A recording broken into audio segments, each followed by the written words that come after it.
Hi hello. ഇന്ന് ഞങ്ങൾ ഉണ്ണിയാൽ ബീച്ചിൽ പോയിട്ട് ഒരു നോമ്പ് തുറക്കാമെന്ന് പ്ലാൻ ചെയ്തതാണ് കേട്ടോ. അങ്ങനെ ഞങ്ങൾ ഫസ്റ്റ് സ്നാക്സ് വാങ്ങിക്കാൻ വേണ്ടിയിട്ട് കോട്ടക്കലുള്ള ഷെഫ്ല ബേനിൽ കയറി. അവിടുന്ന് കുറച്ച് സമൂസയും അതുപോലെ തന്നെ ഈ കാണുന്ന ഒരു ചീസ് ബക്കോ അങ്ങനെ എന്തോ ഒരു പേര് പറഞ്ഞു, അതും ചീസ് റോളും കുറച്ച് വാങ്ങിച്ചിട്ട് അവിടുന്ന് ഇതാ ബീച്ചിലേക്കുള്ള യാത്രയിലാണ് കേട്ടോ. നല്ല കാർമേഘമൊക്കെ മൂടി മഴ പെയ്യാനുള്ള ഒരു സാധ്യതയൊക്കെ ഉണ്ട്. പ്ലാനൊക്കെ പൊളിയൊന്നൊന്നും അറിയില്ല, എന്നാലും ഞങ്ങൾ ഇതൊക്കെ വാങ്ങിച്ചതാ ബീച്ചിലെത്തി കേട്ടോ. ബീച്ചിലെത്തി ഒരു ഷീറ്റൊക്കെ വിരിച്ച് ഇതാ ഇവരിവിടെ റെഡിയാക്കുന്നുണ്ട്. അപ്പോൾ ഞങ്ങൾ കാറിൽ നിന്ന് ഓരോന്നായിട്ട് ഇങ്ങനെ എടുത്ത് വരികയാണ്. മക്കളിത് അവിടെ അവരുടെ ടോയ്സൊക്കെ കൊണ്ടുവന്നിട്ട് അവിടെ നല്ല കളിയാണ്. സാധനങ്ങളൊക്കെ സെറ്റ് ചെയ്യുന്നത് വരെ മക്കളോട് കളിക്കാൻ പറഞ്ഞ് അവർ നല്ല കളിയിലായിരുന്നു കേട്ടോ.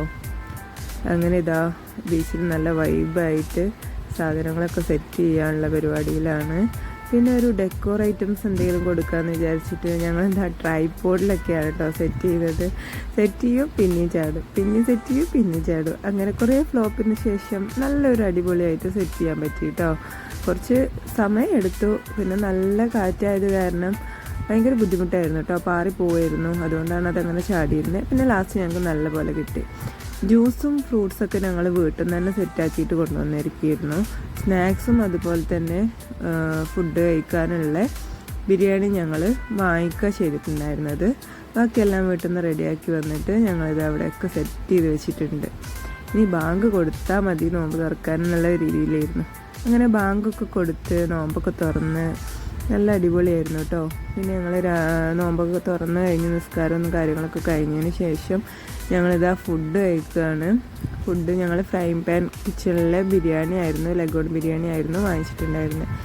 അങ്ങനെ അതൊക്കെ കഴിഞ്ഞ് ഞങ്ങളിതാ ഐസറുതിയോ മാങ്ങ കഴിക്കാമെന്ന് പറഞ്ഞുകൊണ്ട് കുറച്ച് നേരം ബീച്ചിലൂടെ ഇങ്ങനെ നടന്ന് അങ്ങനെ ഒരു സൈഡിൽ നിന്ന് കുറച്ച് ഐസറുതിയും മാങ്ങയൊക്കെ വാങ്ങിച്ചിട്ട് അതൊക്കെ ഒന്ന് സാമ്പിൾ ചെയ്തു. രണ്ടാളും ഐസറുതി വാങ്ങിച്ചിട്ട് ആകെ പെട്ടിരിക്കുന്ന അവസ്ഥയാണ് കേട്ടോ. രണ്ടുപേർക്കും ടേസ്റ്റ് ഇഷ്ടമായിട്ടുണ്ടായിരുന്നില്ല. പക്ഷേ വാങ്ങിച്ചതല്ലേ കളയാനാവില്ല എന്ന് വിചാരിച്ചിട്ട് എങ്ങനെയൊക്കെയോ കുറച്ചൊക്കെ അവർ കഴിച്ചിട്ടുണ്ടായിരുന്നു.